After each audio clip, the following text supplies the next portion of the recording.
కృష్ణా జిల్లాల సాగునీటి విషయంలో తెలంగాణ ప్రభుత్వం స్పష్టమైన వైఖరితో ముందుకు వెళుతుందని ఎమ్మెల్యే తోట లక్ష్మీకాంత్ రావు అన్నారు. గత ప్రభుత్వం కృష్ణా జిల్లాల విషయంలో నిర్లక్ష్యం చేస్తుందని మండిపడ్డారు. రాజకీయ ప్రయోజనాల కోణంలో కాకుండా తెలంగాణకు న్యాయమైన వాటా కేటాయింపులు జరపాలని డిమాండ్ చేశారు. ఏపీ తెలంగాణకు మధ్య జలాల పంచాయతీ జరగకుండా తెలంగాణకు వాటా ఇవ్వాలంటున్న ఎమ్మెల్యే తోట లక్ష్మీకాంత్ రావుతో మా ప్రతినిధి భూపతి ఫేస్ టు ఫేస్.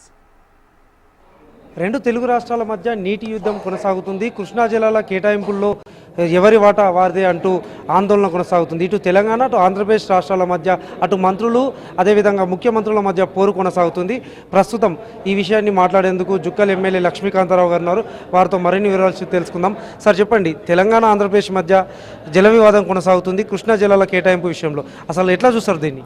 ఇప్పుడు జల వివాదం అనేది కొనసాగుతున్న మాట వాస్తవమే, కానీ దాని గురించి జల వివాదం గురించి మాట్లాడక ముందు దాని యొక్క హిస్టరీ తెలుసుకోవడం మనకు ముఖ్యం.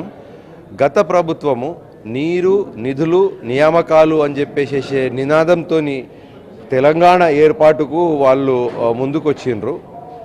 మా ప్రభుత్వం వస్తే నీళ్లకు ప్రాధాన్యత ఇస్తామనేటటువంటి కేసీఆర్ ఫామ్ హౌస్లో పండుకొని కళ్ళు మూసుకొని ఎక్కడ పడితే అక్కడ రాష్ట్రం యొక్క మంచి చెడులు, రాష్ట్రంకు లాభమా నష్టమా అని చెప్పేసి కనీస ఇంగిత జ్ఞానం లేకుండా సంతకాలు పెట్టిండు.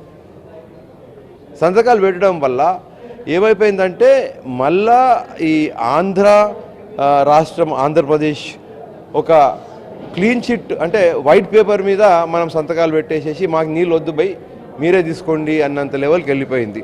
మొన్న అసెంబ్లీ హౌస్లో కూడా ముఖ్యమంత్రి గారు చాలా స్పష్టంగా తెలంగాణ ప్రజలకు చాలా గమనించవలసిన అవసరం ఏమైందంటే తెలంగాణ ప్రజలను ద్రోహం చేసింది బీఆర్ఎస్ ప్రభుత్వం, కేసీఆర్. ఆంధ్ర ప్రభుత్వం వాళ్ళు అవకాశం తీసుకున్నారు తప్ప వాళ్ళు ద్రోహం చేసింది లేదు. వీళ్ళు పట్టించుకోకుండా ముఖ్యమైన అంశాలను దృష్టిలో పెట్టకుండా వీళ్ళు సంతకాలు పెట్టడం వల్ల తెలంగాణ ప్రజలకు తెలంగాణకు తీరని నష్టం జరిగింది. అయితే ఒక్క విషయం ఏం స్పష్టమైందంటే న్యాయం మన వైపు ఉంది, అధికారం కాంగ్రెస్ పార్టీకి ఉంది. మన నాయకుడు రేవంత్ రెడ్డి గారు చాలా స్పష్టంగా చాలా డిటర్మినేషన్తో ఉన్నారు. మనకు కృష్ణా జలాలు మనకే వస్తాయి, మన వాటా మనకు వస్తుంది, మనకు ఎన్నడూ కూడా అన్యాయం జరిగే అవకాశం లేదు, పోరాడాల్సిన అవసరం వస్తుంది. ఖచ్చితంగా పోరాడతాం.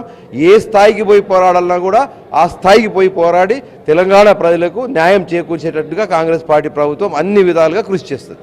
ఇప్పటికే కేటాయింపుల విషయంలో ఘర్షణ వాతావరణం చోటెక్కుతుంది. సిడబ్ల్యూసి కూడా ఇప్పటికే ఒక క్లారిటీ ఇచ్చే ప్రయత్నం చేస్తుంది.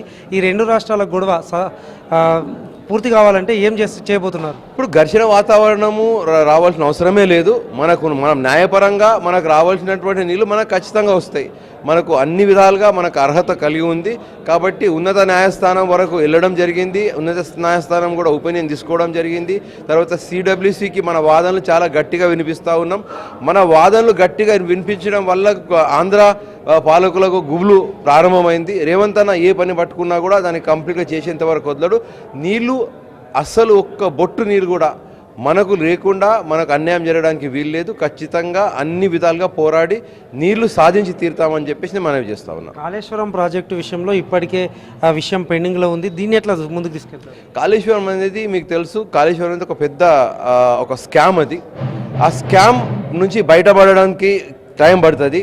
కాళేశ్వరం విషయము ఒక డిఫరెంట్ ఆస్పెక్ట్, అది డిఫరెంట్గా డీల్ చేస్తున్నటువంటి సబ్జెక్టు.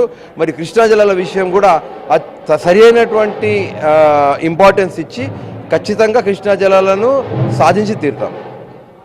రెండు రాష్ట్రాల మధ్య నెలకొన్న జల వివాదాన్ని పరిష్కారం కోసం రాష్ట్ర ప్రభుత్వం కృషి చేస్తుంది. తెలంగాణ వాటా విషయంలో ఇప్పటికే తమ పోరాటం చేస్తాం. అసెంబ్లీ వేదికగా సీఎం రేవంత్ రెడ్డి కూడా స్పష్టమైన వైఖరితో ముందుకు వెళ్తున్నారు. సిడబ్ల్యూసీ కూడా స్పష్టమైన నివేదిక కూడా రాష్ట్ర ప్రభుత్వం నుంచి ఇవ్వడం జరిగిందని కూడా చెప్తున్న పరిస్థితి నెలకొంది. కెమెరా పర్సన్ కళ్యాణ్తో భూపతి, HM టీవీ, కామారెడ్డి.